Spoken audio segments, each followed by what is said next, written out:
Jesus viveu a experiência humana, é o título da lição 8 na classe dos adultos, neste primeiro trimestre da Escola Dominical em 2025.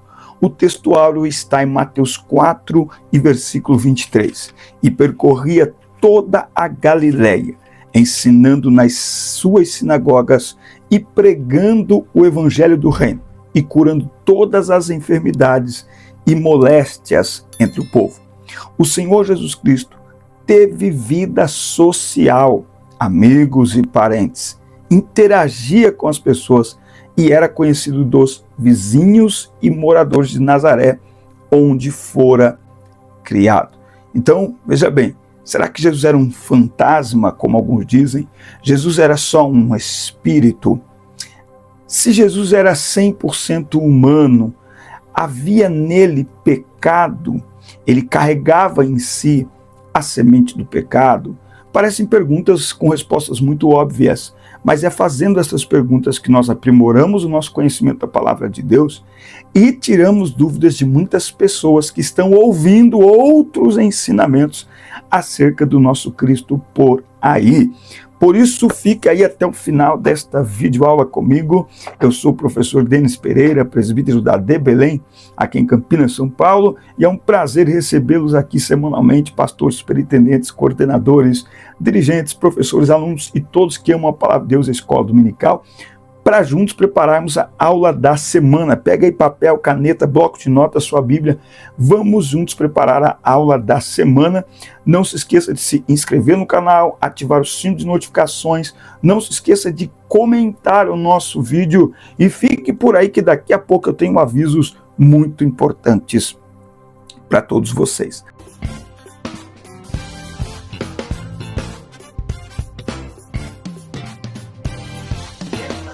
Muito bem.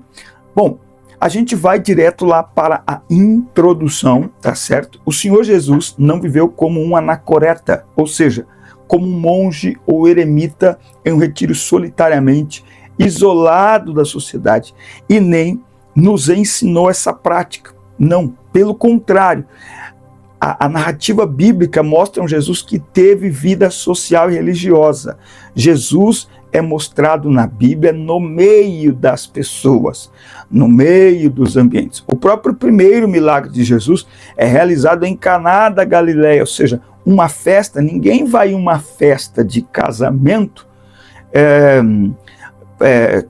com a intenção de ficar isolado. Claro que não, pelo contrário. A intenção de ir a uma festa é se socializar, é se aproximar das pessoas. Então, a Bíblia está recheada de exemplos onde Jesus estava no meio das pessoas, no meio do povo, tá certo? Isso fala do quê? Da experiência humana de Jesus. Bom, o primeiro tópico tem por título a experiência humana no ministério de Jesus. Só te lembrando que nós temos aqui para as classes de pré-adolescentes, adolescentes, juvenis, jovens e adultos, tá? Então, pega o link do nosso canal e manda para todo mundo, porque aqui tem sempre muito conteúdo, tá? Para abençoar a tua vida, a tua escola dominical, conteúdo sobre liderança também. Bom, os debates com as autoridades religiosas. Os principais opositores de Jesus foram os fariseus, os saduceus e os herodianos. Esses debates revelam o ensino de Jesus sobre a ética, os princípios morais e as responsabilidades civis que temos. Esses debates por si só já mostram a sociabilidade de Jesus. Porque se Jesus vivesse isolado, não teria debates. Aliás, talvez essa seja uma das, não sei o que você acha, qual que é a sua opinião, mas talvez essa seja uma das coisas que fizeram as pessoas e ainda fazem as pessoas, não olhar para Jesus com aquela ideia, eu estou diante do Messias. Porque eles tinham uma visão, e as pessoas têm uma visão de que alguém que se diz Deus é alguém inalcançável, alguém inatingível. Aí vem Jesus dizendo que é filho de Deus, mas ele senta na mesa com todo mundo, ele come a mesma comida que todo mundo, ele se veste igual às pessoas, não é? Ele tem uma vida simples. Então, peraí, como que é isso, né? Então, só que Jesus não era. O ideal que as pessoas tinham, e às vezes têm de Jesus, ou têm de Deus, nem sempre tem a ver com aquilo que ele de fato é. E durante o ministério terreno de Jesus, ele enfrentou aí estes grupos religiosos, né? Então tem os fariseus, eles eram considerados separados porque discordavam dos saduceus, eles defendiam a tradição acima das escrituras, não é? Acima das escrituras. Olha só o que Jesus disse para eles em Mateus 15, verso 3. Mas ele respondendo disse-lhes: porque também vós transgredis o mandamento de Deus pela vossa tradição. Olha que coisa. Então os fariseus colocavam as tradições deles acima da palavra de Deus, acima das escrituras. Eles, juntamente com os saduceus, formavam ali o sinédrio, que depois vai ser aí usado para condenar Jesus à morte, né? Paulo, inclusive, nos mostra em Atos 26 e 5, em Gálatas 1 e 14, depois em Filipenses, que ele fazia parte desta seita, considerada até uma seita, né, dos fariseus, deste grupo aí dos fariseus, não é? E que eram muito extremistas, eles eram muito, como que podemos usar aqui uma linguagem, eles eram muito duros, eles eram muito contundentes, porém hipócritas, porque eles exigiam das pessoas coisas que eram impossíveis de praticar, portanto nem eles mesmos praticavam. Tem os saduceus, que vêm da família de Zadok, que detinham o cargo de sumo sacerdote desde Salomão, até pouco antes do surgimento desses grupos. Eles eram como os fariseus, uma facção dentro do judaísmo. E facção não está falando de boa coisa, né? Não sei nem se eu posso falar essa palavra aqui, ó. Olha só, versículo 17 de Atos 5. Então, levantando-se o sumo sacerdote e todos que estavam com ele, que eram da seita dos saduceus, encheram-se de indignação. Então, criadores ali de contendas. Os saduceus, eles aceitavam apenas os 5 livros de Moisés, o Pentateuco, e eles não acreditavam, e mesmo assim com certa reserva, porque eles não acreditavam em anjos, espíritos e nem na ressurreição, e eles rejeitavam ali todos os livros do Antigo Testamento. Então, estes dois grupos que eram antagônicos entre si, mas eles então se unem contra Jesus. Jesus se torna ali uma ameaça para todos eles. Eles se unem, eles unem forças para matar Jesus. E aqui eu faço um parênteses que nós devemos ter muito cuidado, porque, escute o que eu vou dizer, as forças do mal, presta atenção, se unem para atacar a igreja. Mas a igreja tem dificuldade de se unir para defender o evangelho. Não a igreja, porque a igreja, quem defende é o Senhor. Mas as forças do mal, eles têm facilidade de se unirem para atacar a igreja. Mas a igreja tem dificuldade de se unir para defender o evangelho que prega. Ou simplesmente para pregar o evangelho. Todos os movimentos religiosos que existem, que são contrários à palavra de Deus, eles conseguem se unir e realizar ali um evento para falarem de um tema específico. A igreja tem dificuldade. Nós podemos ter 300 igrejas, 300 denominações dentro de uma cidade. A coisa mais difícil hoje é reunir essas 300 em torno de um só nome. Dizemos que pregamos o mesmo Cristo e o mesmo Evangelho, mas faz o teste aí na sua cidade. Tenta reunir todos para uma reunião de oração numa praça da cidade. Deixa para lá. Bom, a vida religiosa e social de Jesus. O mestre participava de uma vida social intensa. A escolha dos seus discípulos, como Filipe, André, Pedro e Natanael, aconteceu num ambiente entre amigos. Então veja, ó, você percebe que Jesus está sempre se relacionando com pessoas. E aqui é muito importante, durante a aula, nós lermos aqui estas referências, né? Então, os filhos de Zebedeu, Zebedeu é um pescador da Galileia, o marido de Salomé, a irmã de Maria, mãe de Jesus. Lucas descreve o desenvolvimento físico e mental de Jesus, que crescia em sabedoria e em graça, né? E o menino crescia em sabedoria e graça. Jesus crescia fisicamente, intelectualmente, emocionalmente. Jesus crescia, não é? Então, veja, e ele interagia com as pessoas. Eu gosto muito de Lucas, no capítulo 5, ou no capítulo, deixa-me ver, no capítulo 5 mesmo, quando Jesus chama Levi. Olha que coisa interessante aqui, ó. E fez Levi, versículo 29, e fez Levi uma grande festa em sua própria casa, e ali havia uma grande companhia de publicanos e outros que estavam sentados com ele. Então aqui, ó, no capítulo 5 de Lucas, Jesus passa a ver Levi. Levi era um publicano que estava assentado coletando impostos. Jesus olha para ele e diz: segue-me. E ele, deixando tudo, o seguiu. E Levi ficou tão feliz que ele faz uma festa para Jesus. E Levi chama os seus amigos. Levi chama as pessoas mais próximas a ele. Entre estas pessoas estavam outros publicanos, que eram considerados por todos os pecadores. E aí, olha só, aparece aqui quem? Os escribas e os fariseus, que murmuravam contra os discípulos, dizendo: por que comeis e bebeis com publicanos e pecadores? E Jesus respondendo disse-lhes: os sãos não necessitam de médico, mas aqueles que estão enfermos. Eu não vim chamar os justos, mas pecadores ao arrependimento. Jesus está aqui nos mostrando que não é o ambiente que nos molda, não é o ambiente que nos influencia, não é o ambiente que impacta o nosso comportamento. Somos nós, com a nossa convicção de fé, que devemos impactar os ambientes, que devemos transformar os ambientes. Aí eu faço aqui algumas perguntas, em tom até de provocação, até para causar aí uma reflexão e quem sabe para você comentar aqui embaixo. O crente pode ir a um estádio de futebol, por exemplo? Antigamente era proibido até jogar bola. Hoje a gente vê, às vezes, um crente tem um sonho e tal, e aí ele viaja e vai para um país, ou até no Brasil mesmo, e ele vai assistir um jogo de futebol. Um crente pode ir a um jogo de futebol?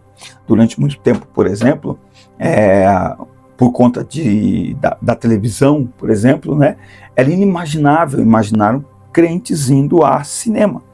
Hoje, isso se tornou algo comum, não só pelos filmes cristãos que existem, muitos bons filmes cristãos, inclusive está sendo lançado um agora no Brasil, neste exato momento que nós estamos falando, acho que é nessa sexta-feira, hoje é quarta-feira, dia 19, acho que sexta, 21, estreia um filme maravilhoso com uma situação que aconteceu inclusive no Brasil, com uma pastora americana, esposa do Mike Murdock, lá no Rio de Janeiro. Enfim, então assim, o crente que antes era excluído por ter televisão, hoje nós temos televisão e hoje é comum ver crentes frequentando o cinema. E aí, qual que é a sua opinião? O crente pode ir a esses lugares? Eu sou de um tempo que a impressão e o ensino que era passado para nós era que até esse ou aquele ambiente não é para crente. Então assim, às vezes um parente não crente fazia uma festa, o crente não ia, né?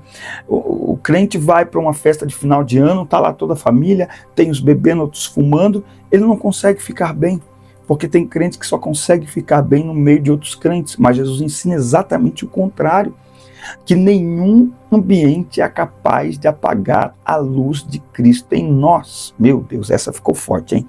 Essa você tem que escrever, vamos lá? Nenhum ambiente é capaz de apagar a luz de Cristo em nós. Nenhum ambiente. Então Jesus disse assim: eu não vim para os justos, né? E interessante que você concorda que Jesus está sendo um pouco irônico aqui, né? Porque Paulo escreve dizendo: não há nenhum justo sequer, ok? Então Jesus está sendo meio irônico aqui, né? Não sei, o que você acha? Ele diz: eu não vim chamar os justos, eu vim chamar pecadores ao arrependimento. Tipo assim, vocês estão me julgando por eu estar fazendo aquilo que eu vim para fazer. Eu vim para isso mesmo. Eu vim para os pecadores. Ah, mas o senhor está sentado com os pecadores. Pois é, eu vim para eles.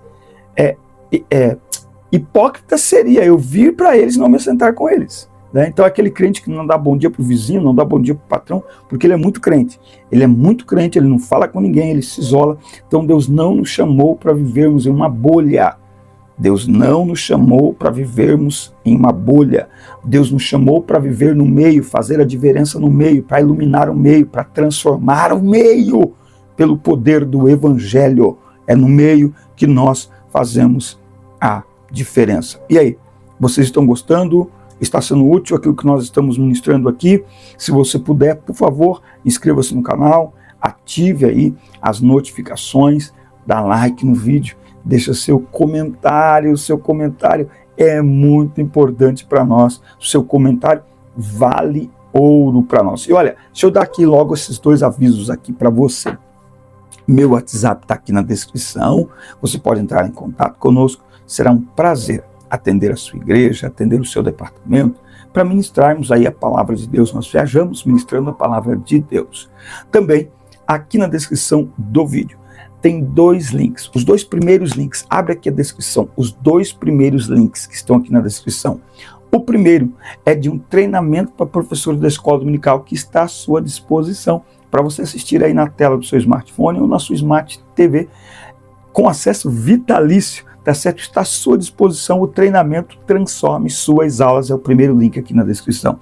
O segundo link aqui na descrição são de dois, o link é de dois livros de minha autoria, um livro sobre propósito e outro sobre relacionamentos. Está tudo aqui à sua disposição, este material, tanto o treinamento para professores de escola dominical, quanto os meus livros em PDF. Clica no primeiro e no segundo link aqui abaixo e pegue aí o seu presente, está à sua disposição. Bom, tópico 2, vamos falar sobre heresias que negam a divindade de Jesus. Eu não vou me aprofundar aqui nesse tópico 2, tá? Você tem um apolinarismo, tá? O apolinarismo. Eles defendiam que os elementos humanos, né, constitutivos são soma, carne ou corpo, a psique, alma, animal, a sede dos desejos, paixões, apetites e pneuma, alma racional. Então, em relação a Jesus, dizia que ele possuía um soma humano e uma psique humana, mas não um pneuma humano. Então, Jesus não tinha um espírito humano, tá? Então, segundo Apolinário, o verbo teria ocupado o lugar da alma na encarnação, com isso negando que Jesus tivesse espírito humano. Tem o monotelismo, que é uma doutrina cristã do patriarca Sérgio de Constantinopla, que ensinava a ver em Cristo uma só vontade. O termo vem de duas palavras gregas, monos, único, e telema, vontade, desejo. Era uma tentativa de conciliar a teologia monofisita com o credo calcedônio, que reafirmava as duas naturezas intactas, separadas e inconfundíveis em uma só pessoa. Agora, nós reconhecemos as vontades de Cristo. É evidente que as ações de Cristo, como caminhar, comer, beber, interagir com as pessoas, são puramente humanas, mas são produzidas pela natureza humana sob a direção divina. Ao perdoar pecados, era a manifestação da vontade de Cristo na natureza divina. Sofrônio, patriarca de Jerusalém, em 633, refutou o monotelismo dizendo que existe em Jesus duas vontades, sendo a humana submissa à divina. Isso está muito claro na Bíblia. Quando nós lemos os evangelhos, isso está muito claro na Bíblia.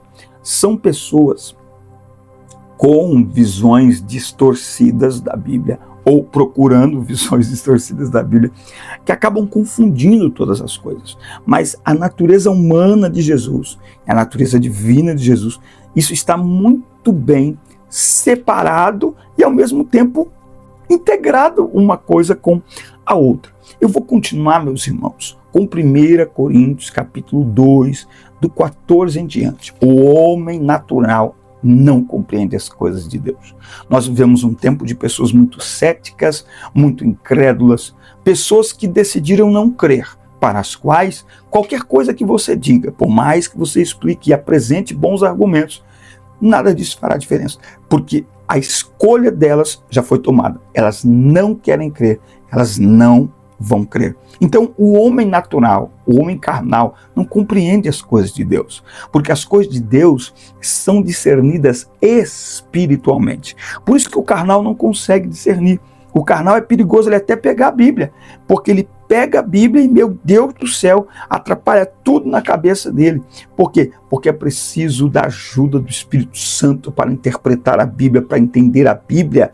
E é preciso abrir mão da soberba e se humilhar diante da palavra de Deus e aceitar o que está escrito na Bíblia, como eu já disse aqui na aula anterior, ainda que não se compreenda nada, ou ainda que não se compreenda 100%, nós não compreenderemos 100%, não tem como. Não tem como compreendermos 100%. E nisso reside o quê? A sabedoria de Deus, que nos deu sabedoria também, mas Deus é a própria sabedoria. Então nós vamos tomar cuidado com o nosso coração. Por último, nós vamos aqui concluir um terceiro tópico, como essas heresias se apresentam nos dias atuais. Podemos afirmar que Jesus, durante sua vida terrena, visitou 3 países: o Egito, Israel, o centro de suas atividades, e Fenícia, que é o atual Líbano. Não faltam crenças bizarras sobre a vida de Jesus. Não somente o movimento Nova Era, mas vários grupos ocultistas costumam ensinar que Jesus esteve na Índia e os mormons declaram que ele esteve nos Estados Unidos. A Bíblia, porém, nada disso menciona e ensina-nos a rejeitarmos as fábulas. Os evangelhos não mostram Jesus estranho em sua comunidade, e muito menos um forasteiro. Pelo contrário, Jesus era visto como alguém da comunidade. Essa invenção desses esotéricos contrariu o relato dos evangelhos, onde o Senhor Jesus é apresentado como alguém que era natural na comunidade de seu povo Israel, e não como um estrangeiro. Sua maneira de viver e os seus ensinos refletem a cultura judaica, e nada há que se pareça com a cultura hindu, né? Então nós podemos olhar aqui Lucas capítulo 4, versículo 22. E todos lhe davam testemunho e se maravilhavam das palavras de graça que procediam de sua boca. E eles diziam: não é este o filho de José? Será que eles faziam esta pergunta para um fantasma? Será que eles faziam esta pergunta para um espírito? Não, para um homem de carne e osso. E ele lhes disse: certamente me direis este provérbio: médico, cura-te a ti mesmo. Tudo que nós temos ouvido do que tens feito em Cafarnaum, faze-o também aqui na tua terra. E ele disse: em verdade vos digo, que nenhum profeta é aceito na sua própria terra. Não é? E aí a gente tem aqui Marcos capítulo 6, versículo 2 e 3. E chegando o dia de sábado, ele começou a ensinar na sinagoga. E muitos, ao ouvi-lo, admiravam, dizendo: de onde lhe vêm estas coisas? E que sabedoria é esta que lhe é dada? E como estas poderosas obras são feitas por suas mãos? Não é este o carpinteiro, filho de Maria, irmão de Tiago, de José e de Judas e de Simão? E não estão aqui conosco suas irmãs? E escandalizavam-se neles. A humanidade de Jesus escandalizava as pessoas que se julgavam santas demais. Por isso que eu concluo essa aula dizendo algo que eu tenho falado, que o que falta muitas vezes em nós não é santidade, é humanidade. Jesus nos ensina que é possível viver santidade integrada com humanidade. Santidade que exclui, santidade que põe para fora, santidade que isola, santidade que se isola não é santidade, é hipocrisia. E eu vou concluir esta aula com esta expressão: a humanidade de Jesus, revelada em todo e qualquer ambiente, mostra que nenhum ambiente é capaz de apagar a luz de Cristo em nós. Então, se o ambiente apagou a luz de alguém, é porque este alguém não estava convicto da luz que carregava. Porque quem tem convicção da luz que carrega, esta é uma responsabilidade nossa. Nenhum ambiente, nenhuma pessoa vai apagar a luz de Cristo na minha vida. Essa é uma escolha nossa. Esta é uma escolha que nós temos que fazer. Amém, meus amigos? Esta foi a nossa aula 8 na classe dos adultos. Inscreva-se, curta, compartilhe, deixe o seu comentário, responda as perguntas e até o nosso próximo encontro, até a próxima semana. Deus abençoe vocês.